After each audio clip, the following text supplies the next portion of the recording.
Hello नमस्कार. जय महाराष्ट्र. तुमच्या सगळ्यांचं पुन्हा एकदा स्वागत आहे आपल्या चॅनल आर्ट अँड स्पेसमध्ये. बरं, आज आपण पुन्हा एक साईट घेऊन आलो आहे. ही आपली साईट आहे 2 BHK चरोळी पुण्यामध्ये. बरं, आता तुम्ही माझ्यामागे इथं बघू शकता. आता आपण इथे सेफ्टी गेट बनवलेला आहे. तर हा सेफ्टी गेट जो आहे आपण पूर्ण हा वुडन थीममध्ये घेतला आहे. त्यानंतर ह्या बाजूला तुम्ही इथं बघाल तर इथं आपलं आपण बॅक साईडला तर आधी वॉल पॅनलिंग केलं आहे. जे मेन प्रोसिजर असं आहे की ह्याला एक तर तुम्ही हाफ इंची जे आहे एक तर प्लाय लावून घ्यायला. त्यानंतर बाकी मग ह्याच्यामध्ये एक नेल गन्स येतात, म्हणजे जे खेळ वगैरे आपण जे मारतो, पण नेल गन्सने ह्याला पूर्ण ह्याला लॉकिंग केलं जातं. मग त्यांनी काय होतं की फ्युचरमध्ये ह्याला म्हणजे जे काही क्लायमेटिकल कंडिशन्स आहे आपले, ह्याच्यावरती काही इफेक्ट होत नाही आणि एंडपर्यंत हे तसंच राहतं. मग आपण इथं काय केलं, हे पूर्ण ग्रास आपण पूर्ण 9 फुटावरती पूर्ण कव्हर केलेलं आहे. त्याच्या बाजूला आपण इथे 10-10 इंचाची फ्रेमिंग दिली आहे. आतमध्ये आपण ह्याच्यामध्ये प्रोफाईल लाईट्स लावले आणि वरच्या बाजूला तुम्ही जर बघितलं इथं आपण एक फॉल सिलिंग केलेलं आहे. आणि फॉल सिलिंगमध्ये आपण इथं काय केलं की आपण इथे WPC आपण हे मटेरियल यूज केलेलं आहे. WPC आणि ॲक्रेलिक हे 2 मटेरियल येतात आपल्या फॉल सिलिंगसाठी, ज्याच्यामध्ये आपण जाळ्या बनवतो, ज्याला आपण लेझर कटिंग वगैरे म्हणतो, बरोबर. मग काय होतं की 2 ॲक्रेलिकमध्ये जर समजा आपण लेझर कटिंग करून घेतलं तर कुठेतरी हे थोडंफार नाजूक असतं. त्याच्यामुळं मी हे रिकमेंड करतो की आपण WPCमध्ये करावं. WPCमध्ये त्याच्यामध्ये थिकनेसेस आहे 8 आहे, 10 आहे, 12 आहे. आता तुम्ही इथं वरती बघू शकता, तर ही जी जाळी आहे ही 10 ची जाळी आहे आणि ह्याला आपण पूर्ण ह्याला राउटरनी काम करून घेतलेलं आहे. किंवा काही जे डिझाईन्स असतात, तर काही किचकट डिझाईन असले तर त्याला लेझर वर्क केलं जातं आणि काही जे रेग्युलर डिझाईन आहेत तर ते राउटरमध्ये होतं. तर हे राउटर वर्क आपण इथं केलेलं आहे. तर त्या प्रकारे आपण इथे जी जाळी आहे ही आपली 10 आली आणि त्याच्यावरती जे आहे ॲक्रेलिक आपण लावलं शीट. ॲक्रेलिक शीट लावायचं कारण हे की वरची जी लाईट आहे ती बरोबर त्याच्यामध्ये पास होऊन तुम्हाला जे डिझाईन इफेक्ट जे आहे ते आपल्याला दिसून येतं आहे. ठीक आहे. मग आता वरचं आपलं काम कंप्लीट झालं आहे. अगेन इथली ही बॅक साईडची ही जी जाळी आहे, ही जाळी पण आपली लेझर कटिंग केलेली आहे आपण. क्लायंटला आपण बरेच PDF वगैरे पाठवतो. त्याच्यामध्ये क्लायंट जे सिलेक्ट करतात, त्या सिलेक्शननुसार आपण काय करतो की कॅड फाईल आधी बनवतो. कॅड फाईल बनवल्यानंतर आपण लेझरवरती कटिंग्स करून घेतो. त्यानंतर मग इथे आपण अगेन युरोपाचं हेवी लॉक लावलेलं आहे आणि आता आपण आतलं लिव्हिंग रूममधलं बघूया. आता आपण लिव्हिंग रूममध्ये आलेलो आहे. लिव्हिंग रूममध्ये तर तुम्ही इथं बघितलं तर आपण इथं काय केलं की इथे आपण एक वुडन पार्टिशन केलं आहे. ॲक्च्युली हा जो फ्लॅट आहे हा 2 BHKचा फ्लॅट आहे आणि ह्याच्यामध्ये असं आहे की किचन जो आहे हा डायरेक्ट ओपन आहे, म्हणजे स्टुडिओ किचनसारखं आहे. ठीक आहे. मग आपण त्याला काय केलं की क्लायंटची अशी रिक्वायरमेंट होती की दादा ॲक्च्युली किचन आपल्याला डायरेक्ट ओपनमध्ये नको आहे, तिथे आपल्याला किचनला क्लोज करायचं. मग आपल्याला काय करता येईल, तर आपल्याला तिथं पार्टिशन लावायचं आहे. आता पार्टिशन म्हणजे हा थोडासा आपल्यासाठी एक टास्क होता की पार्टिशन नेमकं आपल्याला कसं घ्यायचं, की पार्टिशन लावल्यानंतर त्याचा ते ॲस्थेटिक व्ह्यू जो आहे आपल्या लिव्हिंग रूमचा, तो जायला पण नाही पाहिजे आणि चांगलंही दिसायला पाहिजे. तर मग त्याप्रमाणे मग आम्ही काय केलं की इथे फुल पार्टिशन आम्ही घेतले 9 फूटपर्यंत, पूर्ण खालनं वरपर्यंत पूर्ण सिलिंग टच केलं आपण. हे 9 फुटाचं पार्टिशन आहे आणि ह्याच्यामध्ये आम्ही एक विंडो दिली आहे. तर ही जी विंडो आहे हे आम्ही आर्टिफॅक्ट्स ठेवण्यासाठी दिली किंवा तुमचे काही सोव्हेनियर आयटम्स आहेत ते ठेवण्यासाठी दिले. इथे आम्ही एक प्रोफाईल लाईट लावलेली आहे. इथे पूर्ण वुडन हाय ग्लॉस लॅमिनेटचा आम्ही इथे यूज केलेला आहे आणि इथे काहीतरी आपल्याला थीम थोडीशी वेगळी घ्यावी, काय काहीतरी आपल्याला थोडंसं कॉन्ट्रास्ट करायचं आहे. त्यासाठी आम्ही काय केलं की हे पूर्ण इथं जे आहे इथं लॅमिनेट्स कव्हर केलेत विंडोमध्ये आणि लेफ्ट साईडची जी पिलर आहे इथे आणि टॉप आणि हे जे बॉटम आहे इथे आम्ही सगळे इथं लोवर्सचा यूज केलेला आहे. आणि हे जे आता लोवर्स आम्ही यूज केलेत हे लोवर्स WPCमध्ये आहेत. इथं आम्ही चारकोलचा यूज नाही केला आहे. ॲक्च्युली चारकोल, WPC आणि PVC हे 3 व्हेरियंट्स मार्केटमध्ये भेटतात. मग क्लायंट म्हणतात की अरे दादा ह्याच्यामध्ये काय डिफरन्स आहे, तर PVC जे आहे हे नॉर्मली हे वरती जे सिलिंग वगैरे आपण जे करतो फॉल सिलिंग, तर तिथे PVC सिलिंग PVCचे जे आहेत पॅनल्स आहेत, त्याला पॅनल्स म्हणतो आपण, तिथे ते पॅनल्स यूज केले जातात. आता हे जे पॅनल्स आहे ह्या पॅनल्समध्ये साईज पण खूप वेगवेगळी आहे. चारकोलमध्ये तुम्हाला जी विड्थ आहे ती 5 इंचाची विड्थ मिळेल किंवा 6.5 इंचाची विड्थ मिळेल आणि तुम्ही WPCमध्ये जाल तर त्याच्यामध्ये 5 इंचाची विड्थ आहे, त्यामध्ये 6.5 इंचाची विड्थ आहे. तुम्ही PVCमध्ये जर जाल तर त्याच्यामध्ये डबल आहे विड्थ, म्हणजे ती आहे 10 इंच आणि 12 इंच आणि त्याची जी लेंथ आहे ती आहे 10 फूट आणि 12 फूट PVCमध्ये. आणि तुमचं PVC आणि चारकोलमध्ये जी लेंथ आहे ती व्हॅरी होते डिझाईन टू डिझाईन 8 फुटापासून 9.5 फुटापर्यंत. आता ह्या सिनेरोमध्ये आपल्याला फुल हाईट पाहिजे होती, म्हणजे फुल लेंथ 9 फुटी. त्यामुळे आम्ही इथं काय केलं, आम्ही इथे WPCचा आम्ही ते यूज केला. आणि WPCचं हे जे मटेरियल आहे ॲक्च्युली WPC म्हणजे वूड आणि प्लास्टिक कंपोसाईट मटेरियल असतंय. तर हे इटसेल्फ ह्याला स्ट्रेंथ भरपूर असते. तर स्ट्रेंथ असल्यामुळं कसं आहे की हे एकदम आपण एकदम बाहेर घेतलेलं आहे लिव्हिंग रूममध्ये आणि लहान मुलं आहेत, खेळतात, धक्का लागला किंवा कधी आपण काही समजा मटेरियल आपण आणतोय, शिफ्ट करतोय, राईट, तर धक्का लागायचे चान्सेस असतात. तर चारकोल जे आहे इझिली क्रॅक होऊ शकतं मटेरियल. त्याच्यामुळे आपण चारकोलला आपण साईडला ठेवलं आणि इथे आपण WPC मटेरियल यूज केलंय. याला काही धक्का लागला, काही झालं तरी ह्याला काही डॅमेज होत नाही आणि हे लॉंग लास्टिंग असतं. इव्हन ह्याचे कलर पण फेड होत नाही. तर माझंही तुम्हाला सगळ्या क्लायंटला माझं हेच रिकमेंडेशन असेल की फ्युचरमध्ये तुम्ही जे काही तुम्ही इंटेरियर वर्क करताय, तर तुम्ही जर तिथे समजा काही लोवर्स यूज करत असेल तर सगळ्यात आधी तुम्ही WPC मध्ये जा. तर WPC मध्ये तुम्हाला टेक्स्चर, तुम्हाला कलर जर नाही आवडला, जर समजा ते चारकोलमध्ये अवेलेबल, तर ठीक आहे, मग तुम्ही चारकोलमध्ये तुम्ही शिफ्ट होऊ शकता. पण पहिला तुमचा जो आहे तुम्ही प्रेफरन्स ह्याच्यासाठी ठेवा. बरं, आता कॅमेरामॅन, आता आपण आतलं ऑडियन्सला दाखवूया. आत या. अच्छा, आता तुम्ही इथं बघू शकता. इथं आपण इथं काय केलंय इथे आपण एक पिलर उभा केलेला आहे आणि त्याला आपण हाफ राऊंड इथे टेक्स्चर दिलेला आहे. म्हणजे इथं आपण ही जे एक फॉल्स चौकट आपण इथे बनवली आहे आणि तशीच अजून एक चौकट जी आहे सेम ॲज इट इज आपण किचनच्या साईडला बनवली आहे. ते आता तुम्हाला थोड्या वेळा आम्ही तीही दाखवू. बरं, आता आपण सोफ्याकडे जाऊया. कॅमेरामॅन थोडंसं आत या. बघा, दिसतंय व्यवस्थित येते फ्रेममध्ये तुमच्या. ठीक आहे. आता हे जो सोफा आहे हा आपला 3 सीटर सोफा आहे. हा सोफा प्लस इथं लाउंजर आपण बनवलेला आहे. ओके. हा जो लाउंजर हा सेपरेट होतो. सोफा आपला सेपरेट होतो. समजा पाहुणे वगैरे आले की त्यावेळेस तुम्ही ह्याला सेपरेट करू शकताय, बाहेर काढून ठेवू शकता. हे फिक्स नसतं, हे दोन्ही सेपरेट असतात. ठीक आहे. आणि ह्याला फॅब्रिक पण ह्याच्यामध्ये एकदम चांगल्या क्वालिटीचं यूज केलं आहे. 40 डेन्सिटीचं ह्याच्यामध्ये आपण फोम यूज केलेला आहे. ह्याला लाईफ तुम्हाला चांगली भेटते. आणि इथे आपण मोरपंखी हा कलर यूज केलेला आहे. कारण का बॅक साईडला तुम्ही जर वॉल्स बघाल आपले, तर इथं आम्ही मॉर्निंग ग्लोरी हा आम्ही इथं पेंट यूज केलेला आहे. आणि हा जो पेंट आहे हा ट्रॅक्टर इमल्शन इथं यूज केला आहे. तर लस्टर यूज ना मी नाही केला आहे, कारण का ही नवीन प्रॉपर्टी आहे आणि आता कसं क्लायंट रिसेंटली मूव्ह इन झालेले आहे. तर वी नेवर नो की आता कुठे लिकेज आहे, सीपेज आहे. त्यासाठी आम्ही रिकमेंडेशन केलं की ठीक आहे, आता तुम्ही लस्टर यूज नका करू, कारण का लस्टर जरा इट्स अ बिट एक्सपेन्सिव्ह, जरा महाग आहे. आणि इनकेस समजा क्लायंट राहायला आले आणि आपण लस्टर केलं, 4 महिन्यात आपल्याला कळलं की इथं लीक होतंय, तिथे लीक होतंय, तर मग क्लायंटचं ते लॉस होईल. त्यासाठी आम्ही म्हटलं की तुम्ही आधी ट्रॅक्टर इमल्शन करून घ्या, 1 वर्षभर बघा. जर तुम्हाला वाटलं की कुठे लिकेज वगैरे नाही आहे, then we can continue for oil lustre. बरं, आता ह्या साईडला तुम्ही बघाल तर इथे आपला TV युनिट बनवला आहे. अगेन इथं पूर्ण आम्ही कर्व शेप घेतलेला आहे, पूर्ण ओव्हल शेप आहे. खाली आपण ड्रॉज दिलेत आहे ह्याला. आणि बॅक साईडला तुम्ही इथं बघाल तर इथं आपण पूर्ण मार्बल आहे आणि हे फ्लुटेड लॅमिनेट्स आहे. ठीक आहे. त्याच्यानंतर आता तुम्ही ह्या बाजूला जर बघाल, कॅमेरामॅन तुम्ही थोडंसं ह्या साईडला या, म्हणजे ह्या फ्रेममध्ये तुम्हाला दाखवता येईल.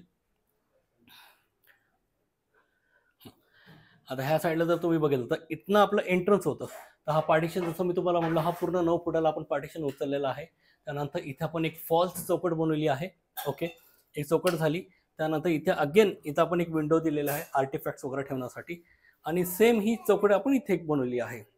आणि इथलं जे पॅनेलिंग होतं, हे पॅनेलिंग आपण स्ट्रेच केलं. स्ट्रेच करायचं कारण हे असं होतं की हे 8 इंचाचा हा पूर्ण आपला पट्टा आहे चौकटीचा. तर समजा आपला 8 इंच इथपर्यंत आलं, तर इथून ही जी वॉल आहे ही पूर्ण एम्प्टी असते. मग ती वॉल दिसेल, तर ही वॉल दिसू नये त्याच्यामुळे आपण काय केलं की आपण इथं पॅनेलिंग कंटिन्युएशन केलंय.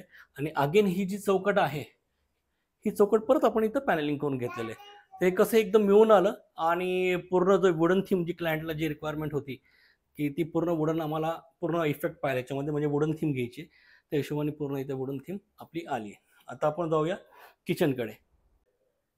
आता आपण किचनमध्ये आलो आहे. हे सगळे जे किचन आहे याच्यामध्ये आपलं 3+2 इथे आपण टँडम्स यूज केलेले आहे. हे पहिलं जे ड्रॉवर आहे हा आपला 4 इंचाचा ड्रॉ येतो. ठीक आहे. ह्याच्यामध्ये जे काही तुम्ही कटलरी आयटम्स ठेवू शकताय. त्यानंतर तुमचे छोटे कप सॉसर आहे, खाली थाळी आहे. त्या साईडला जे 2 आहेत ते एम्प्टी आहेत. एम्प्टीमध्ये तुमचे बॉल्स वगैरे तुम्ही किंवा तुमचे बाकीचे छोटे जे कुकर्स वगैरे आहेत ते तुम्ही त्याच्यामध्ये इझिली ठेवू शकताय. ह्या बाजूला आपली इथं आपण क्रॉकरी केली आहे. इथे आपण प्रोफाईल शटर्स दिलेत लेफ्ट आणि राईटला. मध्ये इथे चिमणी आहे. चिमणीच्या वरती मेंटेनन्ससाठी आपण इथे एक फ्लॅप सिस्टम दिलेला आहे. त्यानंतर खाली इथं तुम्ही बघितलं तर इथे छोटंसं एक बॉटल शेल्फ दिलेलं आहे आपण. काही तुम्ही स्पाइस बॉटल्स वगैरे वॉट एव्हर जे आहे ते तुम्ही ठेवू शकताय. ह्या बाजूला एक छोटीशी इथं पॅन्ट्री युनिट दिली आहे. क्लायंटचं असं रिक्वायरमेंट होतं की त्यांच्याकडे एक छोटंसं OTG आहे. OTG पण त्यांचं इथे बसेल आणि बाकीचे त्यांचे काही छोटेफार जे डबे वगैरे आहेत ते आरामात इथं ठेवू शकताय ते. आणि त्याला हायलाईट करण्यासाठी आपण इथे परत एक प्रोफाईल शटरचा इथं आपण यूज केलेला आहे. वरच्या साईडला आपण ओव्हरहेड लॉफ्ट दिलेले आहे. जे तुमचे अनवॉन्टेड आयटम्स वगैरे आहे ते तुम्ही वरती ठेवू शकता. इथे आपण ब्लू थीम यूज केली आहे, कारण का क्लायंटला इथे ब्लू शेड पाहिलं होतं. तर हे जे ब्लू आहे याच्यामध्ये छोटेसे असे ग्लिटर्स आहेत, स्पार्कल्स आहेत, दिसायला छान दिसते. तर ह्याला आम्ही पूर्ण असं कॉम्बो केलं. तर वरती आम्ही ऑफ व्हाईट ग्लॉसीमध्ये घेतले आणि खालचे जे आहेत आपले क्रॉकरी आणि आपल्या खालचं जे फेसिंग आहे टँडम्स वगैरेचे इथे आपण पूर्ण ब्लूइश कलरमध्ये घेतले. तर ह्या दोघांचा कॉम्बो त्या अकॉर्डिंगली आपण केले. कॅमेरामॅन तुम्ही थोडंसं ह्या साईडला या, म्हणजे आपल्याला आपल्या देवार आपल्याला दाखवता येईल. आता ह्या साईडला अगेन आता पार्टिशनच्या त्या बाजूला जर तुम्ही बघितलं की तिकडे आपली वुडन थीम होती, ही आपली आतली बाजू आहे. आतल्या बाजूला इथं आपण थोडंसं एक पीच कलर आपण इथं यूज केलेला आहे. हे पूर्ण हाय ग्लॉस लॅमिनेट्स आहे. ह्या बाजूला देवर आहे, देवारा पण आपण त्याच कलरमध्ये घेतला आहे. लेफ्ट आणि राईट हँड साईडला जर तुम्ही बघितलं तर अगेन आपण इथे WPCचा आपण इथे यूज केलेला आहे. ओके. आणि बॅक साईडला जे आहे, बॅक साईडला पण आपण इथे WPCचा यूज केला आहे. आणि त्याच्या बॅक साईडला जी हायलाईट जी जाळी करते, म्हणजे जिथे आपले लाईट हायलाईट होते, तिथे आपण 2 mm ॲक्रेलिक यूज केलं आहे. इथं आपलं पहिला इथं पॅड आला आहे. पूजा करायच्या वेळेस जे काही सामान आहे ते आपण इथं ठेवू शकतो, मांडू शकतो. त्याच्या खाली आपलं ड्रॉ आहे आणि त्याखाली तुम्ही जर इथं बघाल तर इथे आपण एक स्टूल दिलेला आहे. म्हणजे आपल्या घरी कोण वयस्कर आहे, त्यांना त्रास होत असेल पायांचा वगैरे, तर आरामात ते ह्याच्यावरती बसून पूजा करू शकता. पूजा झाली तुमची, पर तुम्ही ह्याला स्लाइड करू शकता. हे पूर्ण बाहेर येतं. 150 kg पर्यंत हे आरामात वजन घेते. त्याच्या खाली अगेन 2 ड्रॉज दिलेत. जे काही पूजेचं सामान वगैरे साहित्य वगैरे जे आहे ते तुम्ही आरामात त्याच्यामध्ये ठेवू शकता. बरं, आता आपण किड्स रूममध्ये जाऊया. या आता आपण इथे किड्स बेडरूममध्ये आलेलो आहे. बरं, कॅमेरामॅन तुम्ही तिकडनं दाखवा आधी. हे वर्कस्टेशन बघा, येत आहे फ्रेममध्ये. आता माझ्या बॅक साईडला तुम्ही इथं बघाल तर इथं आपण वर्कस्टेशन केलेलं आहे. वर्कस्टेशनमध्ये आपण इथं काय केलं की ते 2 फुटाचं आपण कॅबिनेट घेतलंय आणि ह्याला आपण हायड्रोलिक दिलं. इथे हायड्रोलिक जे आहे अगेन आपण हे जे गॅस पंप आहे हे आपण हेटिच कंपनीचं यूज केलेलं आहे. ह्याच्यामध्ये जे हिंजेस आहेत, हिंजेस सगळीकडे अगेन आपण हेटिच यूज केलेलं आहे. आणि आता तुम्ही इथं जर बघाल तर ह्याच्यामध्ये इथे पूर्ण आपण सगळीकडे फॅब्रिकचा यूज केलेला आहे. आता हे जे आहे कंपार्टमेंट हा स्टेशनरीसाठी ठेवलेला आहे. आपण जे काही बुक्स वगैरे आयटम्स आहेत ते तुम्ही आरामात इथं ठेवू शकताय. खाली एक ओपन पॉकेट दिला, एक ओपन शेल्फ दिला आहे आपण. बाकी जे काही तुमचे स्टेशनरी आयटम्स आहेत म्हणा किंवा बाकीचे जे ग्लू वगैरे जे आहे मुलांना लागतात ते आरामात ते इथं ठेवू शकताय. त्यानंतर ह्या बाजूला इथं बघितलं तर ही आपली वॉल होती, ही 2 फूट आपली वॉल ही वेकेंट होती, ओपन होती. मग आम्ही काय केलं, त्याला अगेन त्याला पॅनलिंग केलं 12 mm मध्ये, 12 mm मध्ये त्याला पॅनलिंग केलं पूर्ण प्लायमध्ये. आणि पॅनलिंग केल्यानंतर तिथे आम्ही पूर्ण अगेन WPC जे आहे त्याचा इथे यूज केलेला आहे. हा डेस्क आहे. नॉर्मली आपण जे वर्कस्टेशन बनवतो तर हा कमीत कमी जर समजा सिंगल जर कोण यूज करत असेल, लहान व्यक्ती म्हणा किंवा मोठे जर असेल, तर कमीत कमी हा 2.5 फुटाचा असावा. आणि मॅक्झिमम जे आहे हे 3 फूट किंवा 4 फूट डिपेंड आहे. जर तुमच्याकडे स्पेस भरपूर आहे तर तुम्ही 4 फूटपर्यंत करू शकता. आता 3 फूट जे आहे इट्स मोर देन इनफ. आता हे जे आहे आपण 4 फूटमध्ये केलेलं आहे वर्कस्टेशन. ह्याच्या खाली तुम्ही बघू शकता 2 ड्रॉवर्स दिलेत. आता आपण बघूया बेडकडे. या कॅमेरामॅन तुम्ही थोडंसं ह्या बाजूला या. हा जो बेड आहे हा आपला पूर्ण 4 फूट बाय 6 फूटचा आहे. आणि ह्याच्यामध्ये जे मेकॅनिझम आहे याला आपण लिफ्टिंग मेकॅनिझम म्हणतो. लिफ्टिंग मेकॅनिझम पण अगेन आपण हे सगळे हेटिच कंपनीचे यूज केले आहेत. बॅक साईडला तुम्ही इथं बघाल तर इथे आपण इथं कुशन वर्क केलेलं आहे आणि इथे थोडंसं आपण लाईट ब्लूमध्ये इथं फॅब्रिक यूज केलं आहे. अच्छा, माझ्या मागं जर तुम्ही इथं बघाल तर इथे आपण वॉर्डरोब केलेला आहे. तर ही जी किड्स बेडरूममधलं आहे जे आहे हे आपण पूर्ण इथं ब्लू थीम घेतलेली आहे. तर ह्या बाजूला आपण ओपनेबल इथं वॉर्डरोब दिले आहे. ओपनेबल वॉर्डरोब द्यायचं कारण हे की ह्याच्यामध्ये मेंटेनन्स तुम्हाला कमी येतो. जर ह्याला आपण तुम्ही जर कम्पेअर केलं स्लायडिंग बरोबर, तर स्लायडिंगमध्ये काय होतं की त्याला मेंटेनन्स असतं. मेंटेनन्स म्हणजे कसा की त्याचे जे ट्रॅक्स असतात ते ट्रॅकवरनं कधी कधी तो डोर जो आहे तो स्लिप होतो. स्लिप व्हायचं कारण हे की ज्यावेळेस तुम्ही स्लायडिंग वॉर्डरोब बनवताय तर त्याचे जे डोर आहेत त्याची जी जाडी आहे ती आहे 25 mm, 25 mm ते जाड असतं. ठीक आहे. आणि हे जे आपण ओपनेबल बनवतो तर ओपनेबलची ही जी जाडी आहे ही 19 mm असते. तर ही 25 mm जी आहे ही जास्त हेवी असल्यामुळं कसं आहे की काही वेळेस त्याला जर समजा व्यवस्थित जर यूज नाही केलं, जोरात आपलं समजा ढकलण्यामध्ये आलं तर तो ट्रॅक जो आहे ते सोडायचे त्याचे चान्सेस असतात. आणि सेकंडली त्याचे जे वरती जे पंप्स असतात किंवा त्याचे जे व्हील्स असतात जे ट्रॅकवरती जातात ते व्हील्सची पण अलाइनमेंट त्याला करावे लागते. म्हणजे त्याचं एक टाइम पिरियड असतो. तेवढ्या टाइम पिरियडमध्ये म्हणा किंवा तेवढा नंबर ऑफ सायकल्स जे आपलं यूज होतं टू अँड फ्रो जे होते आपलं डोर्स क्लोज करणं मग ओपन करणं, क्लोज करणं, ओपन करणं, तर ते नंबर ऑफ सायकल झाल्यानंतर पण त्याला एक सर्व्हिसिंग लागते. आणि त्या टायमाला जर समजा ती सर्व्हिसिंग नाही झाली तर मग हे डोर्स वगैरे मग ते कसं आहे ऑफ ट्रॅक होणं, ते दरवाजा खाली पडणं किंवा अलाइनमेंट चुकणं ह्या गोष्टी आणि हे मेंटेनन्स निघतात. मग ते कसं की आम्ही असं रेकमेंड करतो की इथं किड्स रूम आहे, तिथं तुम्ही ओपनेबल घ्या. म्हणजे कसं की मुलांना हाताला लागायचं म्हणजे भीती पण वाटत नाही आणि सेकंडली ते मेंटेनन्स जो आहे तो इथं कमी होतो. कारण का ते कसं आहे की स्लायडिंग हे जे मोठे आहेत, ॲडल्ट आहेत, ह्यांच्या रूममध्ये जर समजा आपण स्लायडिंग यूज करतोय, तर तिथं काही प्रॉब्लेम नाही. कारण का कसं आहे मोठे असल्यामुळे कसं आहे त्यांना माहिती की बाबा प्रॉपर ते यूज करतात. पण लहान मुलं म्हणलं की कसं आहे त्यांना तेवढं कळत नाही. ठीक आहे. आता इथे आपण हे पूर्ण जे हँडल्स वगैरे यूज केलेत, अगेन आपण इथे ॲल्युमिनियम हँडल्स यूज केलेले आहेत. हे पूर्ण सॉलिड ॲल्युमिनियम हँडल आहेत आणि ह्याला पूर्ण ब्लॅक पावडर कोटिंग केलेलं आहे. वरच्या बाजू तुम्ही जर बघाल तर हे सगळे आपले लॉफ्ट आहेत. अगेन हे सगळे जे लॉफ्ट आहेत हे सगळे आपण हायड्रोलिक ठेवलेले आहेत. आपण ओपनेबल नाही दिले. ओपनेबलमध्ये कसं असतं की समजा तुम्हाला एखादी वस्तू तुम्हाला शोधायची आहे. समजा मग तुम्ही शिडी घेतली, तुम्ही वरती तिथं चढले, ओपन केलं, तिथं नाही भेटलं की तुम्हाला परत खाली यावं लागतंय. शिडी सरकून परत वरती चढा, ओपन करा. ह्या सिनेरिओमध्ये काय होतंय की ज्यावेळेस हायड्रोलिक आहे, सगळे डोर तुम्ही ॲट अ टाईम ओपन करू शकताय आणि बाकीचं जे काही सामान वगैरे आहे तुम्ही आवरू शकता किंवा तुम्ही जे काही आयटम शोधताय ते इझिली तुम्हाला तिथे मॉनिटर करता येतं त्याला. ठीक आहे. त्यानंतर ह्या बाजूला आपण इथे एक ओपन शेल्फ दिलाय. अगेन इथं स्टेशनरी आयटम्स वगैरे म्हणा किंवा काही खेळणी म्हणा किंवा काही सोवेनियर आयटम्स ते ठेवू शकताय. ह्याच्या बाजूला जे आहे, ह्याच्या बाजूला आपण इथं 12 इंचाचा एक साईड कबर्ड दिलाय. ज्याच्यामध्ये जे डेली वेअरचे जे आयटम्स आहेत किंवा जे कपडे आहेत ते आपण इथे ठेवू शकतो. आणि ह्याला जे डोर आहे, अगेन आपण इथं जे डोर दिलाय हा पूर्ण प्रोफाईल शटर इथं यूज केलेला आहे. आणि बेडच्या बाजूला तुम्ही इथं बघाल तिथं आपण एक छोटासा ड्रेसिंग दिलाय. ह्या ड्रेसिंगची जी साईज आहे ही 18 इंचाचा 18 इंचाचा हा ड्रेसिंग आहे. ठीक आहे. तर ह्याच्यामध्ये अगेन आपण इथे प्रोफाईल शटरचा यूज केला आहे. ह्याच्या बॅक साईडला जर तुम्ही इथं बघाल तर ह्याच्या बॅक साईडला आपण इथे कंपार्टमेंट दिलेला आहे. तो 4 इंचाचा एक पॉकेट आहे. याच्यामध्ये तुम्ही तुमचे कॉस्मेटिक्स वगैरे ठेवू शकताय.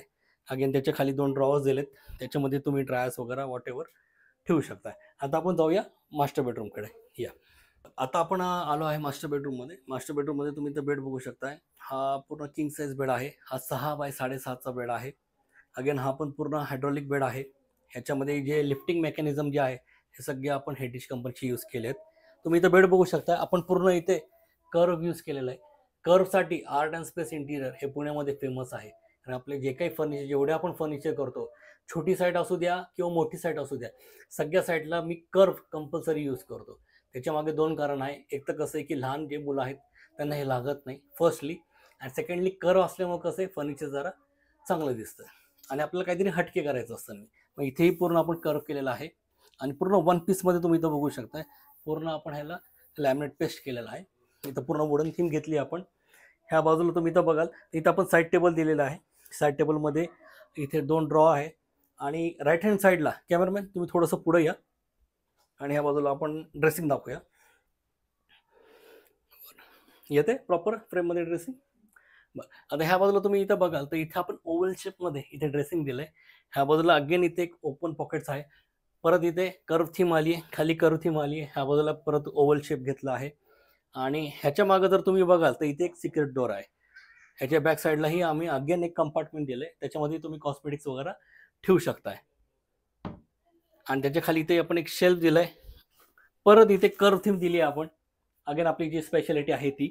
ह्याच्यावरती तुम्ही तुमचे जे काही ड्रायर्स वगैरे आहेत ते तुम्ही ठेवू शकताय.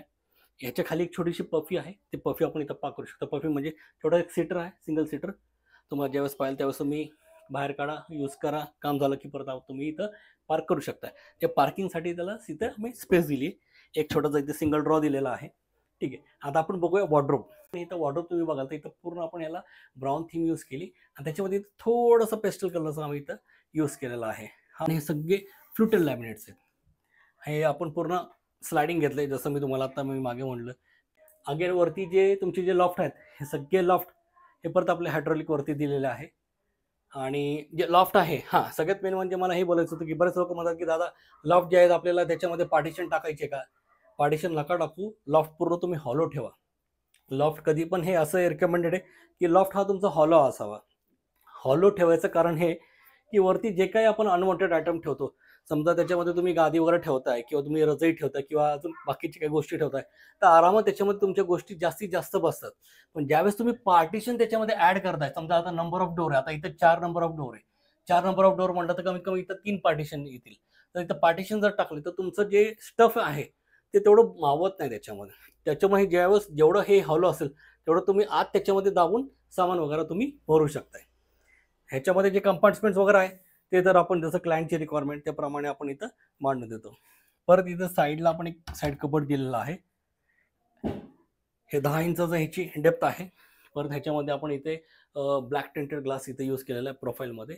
जे काही डेली वेअरचे जे कपडे वगैरे आहेत ते आरामात इथे ठेवू शकता तुम्ही. कॅमेरामॅन एकदा तिकडेही दाखवा, हेडबोर्डच्या इथं दाखवा. तुम्ही इथं जर बघाल तर इथे जे आहे इथे चांगल्या क्वालिटीचं आपण फॅब्रिक यूज केलं आहे. तुम्ही आता इथे बघू शकता की हे जे फॅब्रिक आहे हा पूर्ण वॉशेबल फॅब्रिक आहे. आणि लहान मुलं आहेत घरी, समजा काय हात वगैरे लावलं खराब झालं की आरामात तुम्ही ह्याला क्लीन करू शकताय.